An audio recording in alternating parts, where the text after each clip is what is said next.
Dear learners, আসসালামু আলাইকুম। স্বাগত জানাচ্ছি আবারও ধারাবাহিক লেকচার সিরিজ সেন্টেন্স কারেকশনের পার্ট 3-তে। আজকে আমি আরও 3টা সেন্টেন্স কারেকশন নিয়ে কথা বলবো। So stay connected, I am coming back soon.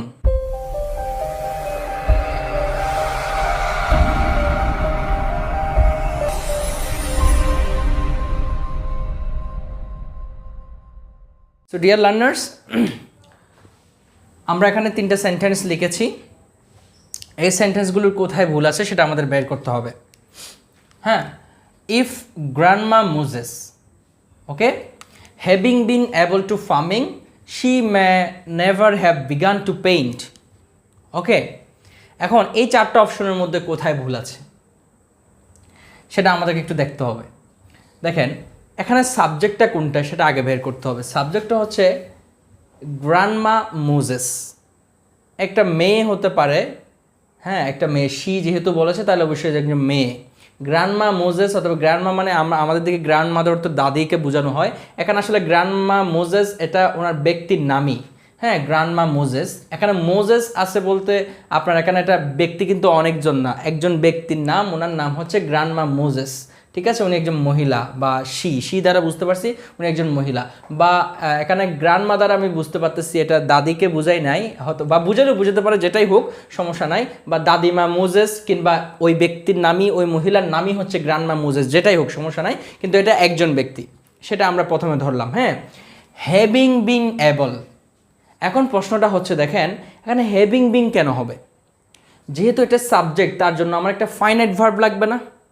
তাহলে তো হ্যাভিংটা তো ফাইনাইট ভার্ব না। হ্যাভিং ভার্বের শেষে আইএনজি থাকলে তো সেটা ফাইনাইট ভার্ব হয় না। তাহলে আমার বলা উচিত কি হ্যাভ বিন না? এখন প্রশ্ন হলো, এখানে কি হ্যাভ বিন হবে? একজন ব্যক্তির ক্ষেত্রে কি হ্যাভ বসে না হ্যাজ বসে? হ্যাজ বসে কিন্তু। হ্যাঁ, এই জন্য এখানে হ্যাভিং হবে না। হ্যাঁ, ভুলটা এখানেই, এখানে হবে হ্যাজ। ঠিক আছে, হ্যাজ। এই যে ইফ গ্র্যান্ডমা মোজেস, যদি grandma Moses has been able, সক্ষম হয়, এখন হ্যাভ বিন হবে না, কারণ একজন ব্যক্তিকে ইন্ডিকেট করছে এটা, একজনকে, জন্য হ্যাভ হয় না, একজনের ক্ষেত্রে হ্যাজ হয়, থার্ড পারসন সিঙ্গুলার নাম্বার তাও। ঠিক আছে, তাহলে হ্যাজ হবে। তাহলে grandma Moses has been able to farming. এখন আপনারা প্রশ্ন করতাম, ভাইয়া টুর পরে তো ফার্ম হওয়ার কথা, ফার্মিং কেন হয়েছে? আসলে এটা নাউন হিসেবে ইউজ হয়েছে, টু ফার্মটা এখানে ভার্ব না। তো টুর পরে তো নাউন বসতে পারে, প্রিপোজিশনের পর নাউন বসতে পারে, এখানে কিন্তু ফার্মটা ভার্ব হিসেবে ইউজ হয় নাই, টু ফার্মিং। ওকে, এই জন্য বিতে কোনো ভুল নেই। বলছে গ্র্যান্ডমা মোজেস যদি আপনার কৃষি খামার করতে কিংবা হচ্ছে ক্ষেত খামার করতে যদি এখনও সক্ষম থাকে, যদি সক্ষম থাকে, শি মে নেভার, সে হয়তো কখনোই হ্যাভ বিগান, শুরু করবে না। এই যে হ্যাভের পরে বিগান, হ্যাভের পরে ভার্বের 3 নাম্বার ফর্ম হবে। হ্যাঁ, এই যে মে হ্যাভ, এটা মডাল পারফেক্টিভ বলে এগুলোকে, মে হ্যাভ। হ্যাঁ, may have, begin, began, begun, ভার্বের 3 নাম্বার ফর্ম B3। ঠিক আছে, সমস্যা নাই। হ্যাঁ, বিগান টু পেইন্ট, টুর পরে ভার্বের বেস ফর্ম হবে পেইন্ট, হয়েছে, কোনো সমস্যা নেই। অর্থাৎ বলছে যদি গ্র্যান্ডমা মোজেসের এখনও মানে কৃষি খামার করার সক্ষমতা থাকে, সামর্থ্য থাকে, তাহলে সে হয়তো কখনো পেইন্টিংকে পেশা হিসেবে নিবে না, পেইন্টিং শুরু করবে না, পেইন্টিংয়ের দিকে যাবে না, এটাই বোঝানো হয়েছে এই বাক্যে। আচ্ছা, যাই হোক, তাহলে এখানে সিতে বিজ্ঞানে কোনো ভুল নেই, পেইন্টও কোনো ভুল নেই, তাহলে ভুলটা কোথায়? হ্যাভিংয়ে, এই জায়গার মধ্যে এটা ভুল। ঠিক আছে, আশা করি বুঝতে পেরেছেন। এখন দেখেন, আই ডোন্ট নো, আমি জানি না, where could he have gone so early in the morning, তাকে সকালবেলা কোথায়, এত আর্লি কোথায় যেতে হয়েছিল সেটা আমি জানি না। আপনারা এই সেন্টেন্সটা কারেকশন করার জন্য আপনাদেরকে একটা নিয়ম জানতে হবে। সেই নিয়মটার নাম হচ্ছে এমবিডেড সেন্টেন্স কিংবা এমবিডেড কোয়েশ্চেন। হ্যাঁ, এই নামে আমার একটা লেকচার আছে, এমবিডেড কোয়েশ্চেন লিখে সার্চ দিবেন, সার্চ দিলে আপনি ওই ভিডিওটা পাবেন, ওটাই হচ্ছে মেইন কনসেপ্ট। তাহলে এই এমবিডেড কোয়েশ্চেনের মূল কথাটা কি, মূল কনসেপ্টটা কি? সেই কনসেপ্টটা হচ্ছে, যদি কখনো 2টা ক্লজের মাঝখানে, এই যে দেখেন আই ডোন্ট নো, এটা একটা ক্লজ, তারপর হচ্ছে এই যে এরপরে এই অংশটা একটা ক্লজ, এরকম 2টা ক্লজের মাঝখানে যদি কখনো WS ওয়ার্ড বসে, WS ওয়ার্ড কি? হোয়াট, হুইচ, হোয়েন, হাউ, এগুলো হচ্ছে WS ওয়ার্ড। হ্যাঁ, কোয়েশ্চেন ওয়ার্ডগুলো। WS ওয়ার্ড যদি বসে, তাহলে আগে সাবজেক্ট বসবে, তারপরে ভার্ব বসবে, আগে সাবজেক্ট বসবে, তারপরে ভার্ব বসবে। তাহলে দেখেন, এখন এই যে 2টা ক্লজের মাঝখানে WS ওয়ার্ড বসছে, তাহলে ডাব্লিউএস ওয়ার্ড বসলে প্রথমে কি বসবে, এর এই ডাব্লিউএস ওয়ার্ডের পরে প্রথমে সাবজেক্টকে বসাতে হবে, তারপরেই ভার্ব বসবে।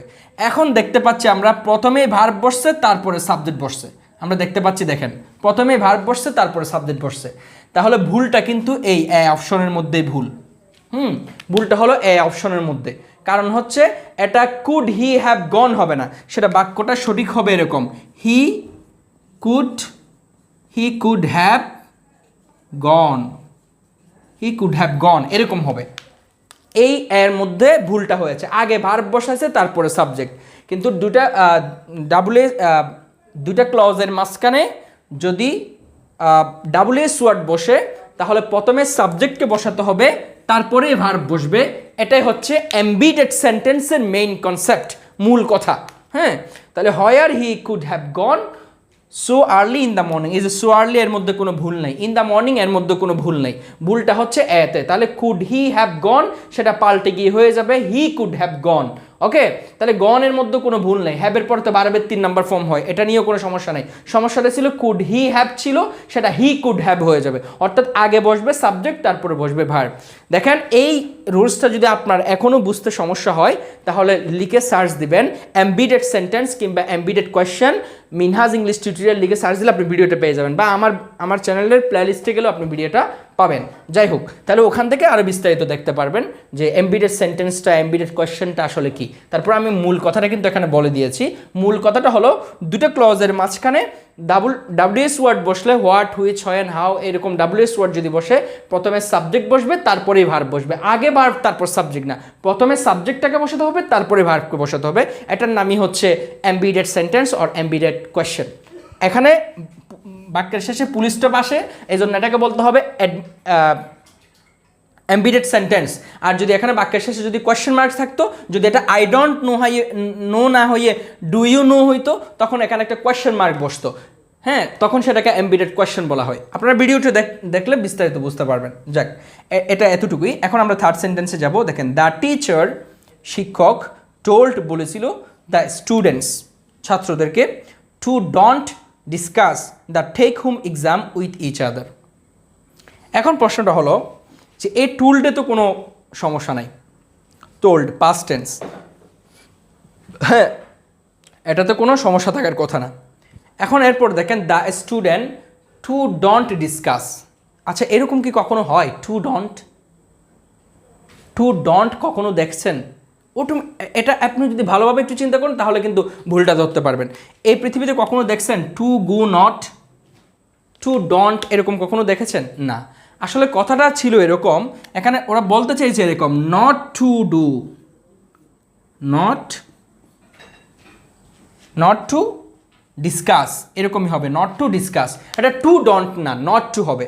দেখেন, মা আমাকে রুদ্রে না যেতে বলেছেন, mother told me not to go in the sun, not to go না যেতে বলেছেন, not to come না আসতে বলেছেন, হ্যাঁ not to drink পান না করতে বলেছেন, পান না করতে এইভাবে হবে। তাহলে টু ডোন্ট না, not to, এখানে টু ডোন্ট হবে না, হবে not to discuss, এই যে এরপরে সি ডিসকাস, তাহলে সিতে কোনো ভুল নেই, ভুলটা আছে বি নাম্বার অপশনে।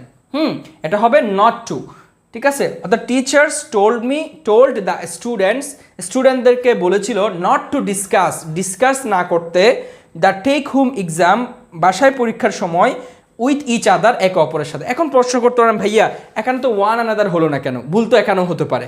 আসলে স্টুডেন্টস দ্বারা দুইজনকেও বোঝাতে পারে, দুইয়ের অধিককেও বোঝাতে পারে, দুইজনকে বোঝাতে পারে, আবার 3 জনকে, 5 জনকে, 10 জনকে বোঝাতে পারে।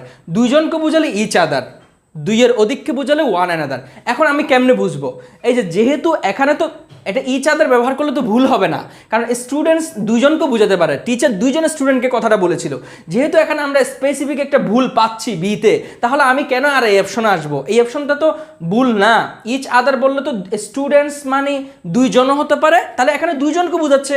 সেটা আমি কিভাবে বুঝলাম? কারণ ইচ আদার বলেছে। যদি এখানে ওয়ান অ্যানাদার থাকতো তাহলে আমি বুঝতাম স্টুডেন্ট দুইয়ের অধিক। ওকে, তাহলে ভুলটা কিন্তু বিতেই, স্পষ্ট ভুল, সেটা আমরা দেখতে পাচ্ছি এই জন্য। তাহলে দ্য টিচার টোল্ড, টিচার বলেছিল দ্য স্টুডেন্টস ছাত্রদেরকে নট টু ডিসকাস আলোচনা না করতে, নট টু ডিসকাস, আলোচনা না করতে, এরকম হবে। তাহলে আলোচনা না করতে, নট টু ডিসকাস, না আসতে নট টু কাম, না যেতে নট টু গো, এভাবে হবে ইংরেজি। ঠিক আছে, তাহলে ভুলটা বিতে ছিল। সো ডিয়ার লার্নার্স, আশা করি আপনারা বুঝতে পেরেছেন আমি আজকের লেকচারে যে 3টা প্রশ্ন আমি দিয়েছি, এই প্রশ্ন কিভাবে আমি সলভ করেছি, সেটার ইনকারেক্ট পার্টটা আমি কিভাবে বের করেছি, এবং সেটার সঠিক পার্ট কোনটা হবে সেটা নিয়ে আমি আপনাদেরকে আজকে বোঝানোর চেষ্টা করেছি। পরবর্তীতে এরকম আরও সেন্টেন্স কারেকশনের ভিডিও নিয়ে আপনাদের সামনে উপস্থিত হব। সেই ভিডিওগুলো দেখার আমন্ত্রণ রেখে আজকের লেকচার এখানে শেষ করছি। আসসালামু আলাইকুম।